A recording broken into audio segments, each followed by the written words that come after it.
Salam, selamat pagi saudara-saudari yang dikasihi Tuhan. Berjumpa kembali dalam renungan harian dari GKI Sumut Medan bersama saya Penatua Paruntuman Siombi. Mari kita berdoa.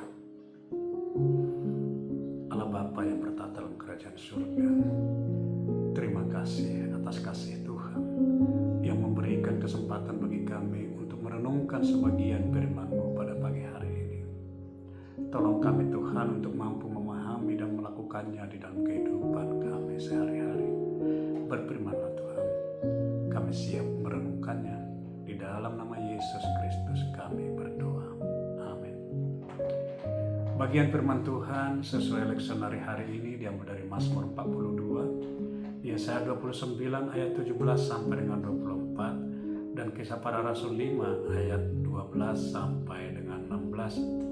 Saudara yang dikasihi Tuhan, minggu ini kita memasuki minggu Advent yang ketiga yang mengajak kita bersukacita, di mana kita mempersiapkan hati mengenang dan merayakan kedatangan Yesus kali pertama melalui kelahirannya di Betlehem, dan sekaligus menantikan kedatangan Yesus kali yang kedua, menanti dengan aktif melakukan firman Tuhan, melakukan persekutuan dan pelayanan, bukan menanti dengan sikap pasif. Di dalam penantian, umat percaya diajak untuk berjaga-jaga, diajak untuk bertobat, dan mempersiapkan diri dengan setia, agar ketika Yesus datang layak menyambut dengan sukacita. Saudara-saudari yang dikasihi Tuhan, pada masa-masa penantian ini, ketika menghadapi berbagai-bagai pergumulan, hati kita resah. Namun kita harus tetap berpengharapan akan hadirat Allah yang memulihkan. Sebagaimana disaksikan oleh pemazmur pada Mazmur 42, bahwa di dalam penantian, pemazmur mengalami kekeringan rohani. Dia berkata, seperti rusa yang merindukan sungai yang berair, demikianlah jiwaku merindukan Engkau, ya Allah. Tetapi pemazmur tidak kehilangan pengharapan. Ia tetap berharap dan meneguhkan hati dengan berkata, berharaplah kepada Allah, sebab aku akan bersyukur lagi kepadanya.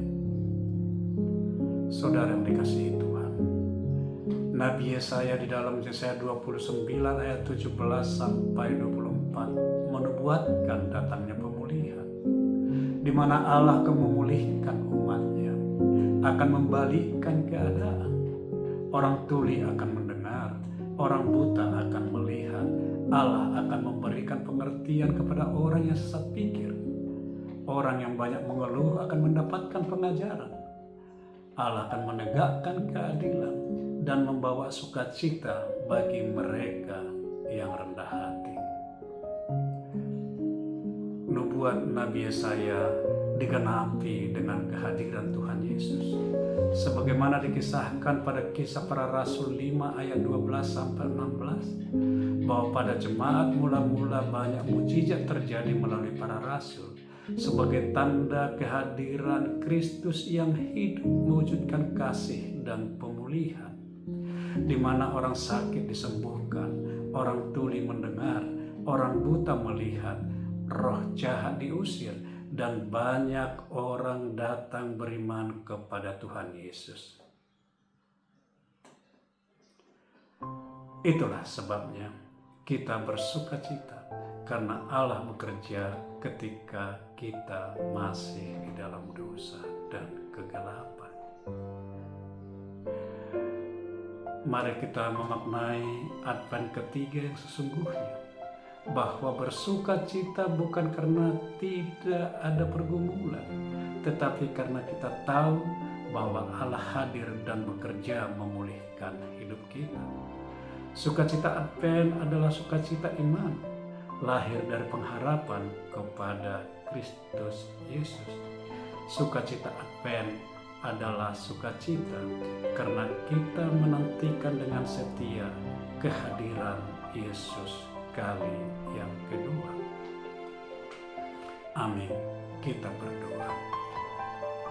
Puji syukur dan terima kasih kami naikkan kehadirat-Mu ya Bapa di surga, sumber sukacita kami, atas kasih Tuhan yang telah memulihkan hidup kami. Ajar kami Tuhan tetap berpengharapan dan bersukacita di dalam kasih. Tolong kami Tuhan agar kami tetap setia menantikan kedatangan Kristus Yesus kali yang kedua. Pimpin kami Tuhan di dalam menjalani hari-hari kami, sehingga kami tetap mampu mengucap syukur atas hidup yang Tuhan berikan. Terima kasih Bapa di surga, hanya di dalam nama Yesus Kristus kami berdoa.